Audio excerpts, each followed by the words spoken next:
ऋषिव, एक प्रश्न है जो बार बार मन को कचोटता है, क्या उसका उत्तर मिल पाएगा? पूछिए राजमाता। ऋषिव, एक संतान माता या पिता का पाप या पुण्य भोगती है, तो मुझसे ऐसा कौन सा पाप हो गया कि मेरे पुत्र और पुत्रवधू को वन की पीड़ाएं भोगनी पड़ी?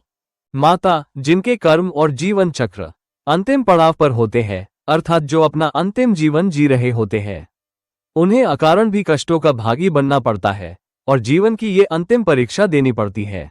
अर्थात मेरे पुत्रों के पुत्रों को भी ये असहनीय कष्ट भोगने पड़ेंगे। माते, संसार के हर प्राणी का भाग्य सूर्य देव की पुत्री छठी के हाथों लिखा जाता है, इसलिए नवजात शिशु की कुंडली 6 दिवस के बाद बनाई जाती है। आप तो साक्षात सूर्य देव के वंशज हैं, सूर्यवंशी हैं। यदि आपकी पुत्रवधू आपके पूर्वज सूर्य और उनकी पुत्री छठी माता की आराधना करें, तो भविष्य में उनकी होने वाली संतान के भाग्य में सुख और समृद्धि आना अटल है। छठी माता की कृपा से शीघ्र ही इस राजमहल में पालना भी बंधेगा और किलकारियां भी गूंजेगी। महर्षिव, हम सभी बहनें छठी माता की पूजा अवश्य करेंगे। ऋषिव, इस मन में मैं संदेह ले आई थी, उस मन में आस भरने के लिए बहुत बहुत धन्यवाद। सीता दीदी, हमारे पग को कष्ट ना हो इसलिए ये सारा प्रयास हनुमान जी हमारे लिए कर रहे हैं, किंतु हमें ये सब भा नहीं रहा। हनुमान केवल हमारे लिए नहीं कर रहे हैं शुद्ध कीर्ति, हमारे पीछे हमारी प्रजा की स्त्रियां भी हैं, उन्हें कष्ट ना हो यह उनका उद्देश्य है। हाँ दीदी, पर ये सब केवल हमारे कारण ही हो रहा है ना? हाँ, ये आरंभ है और इसे रोज का नियम बनाना होगा। प्रातः की शुरुआत कहीं ना कहीं से तो होगी ना। स्वच्छता केवल धूल कंकर का निवारण नहीं करती, एक स्वस्थ जीवन की नींव भी रखती है। जब राज्य के लोग स्वस्थ होंगे तो हमारा राज्य भी स्वस्थ होगा। हे सूर्य देव, रघुवंश की कुलवधू की आराधना और आभार स्वीकार करें। हे छठी माता, ये समस्त राज्य हमारी संतान है, उनका भविष्य सुखमय और समृद्धि बनाइए। अपने तेज से हम सबके जीवन में सुख और समृद्धि का प्रकाश फैलाइए।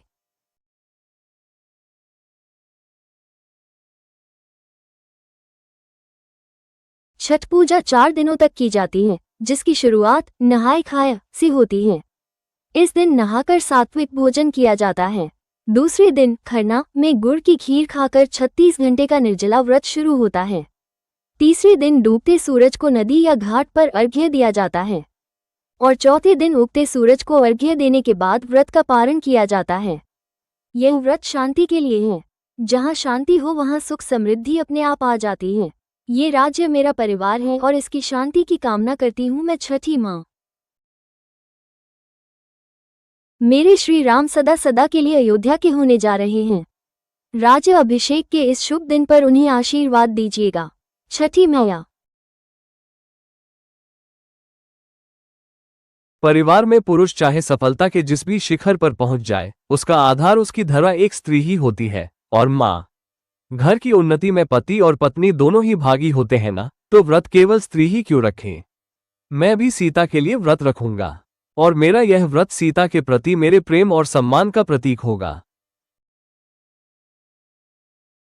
तो छठी माँ की पूजा हम अपने बच्चों के लिए रखते हैं ताकि उनका जीवन सरल हो और कोई परेशानी ना हो।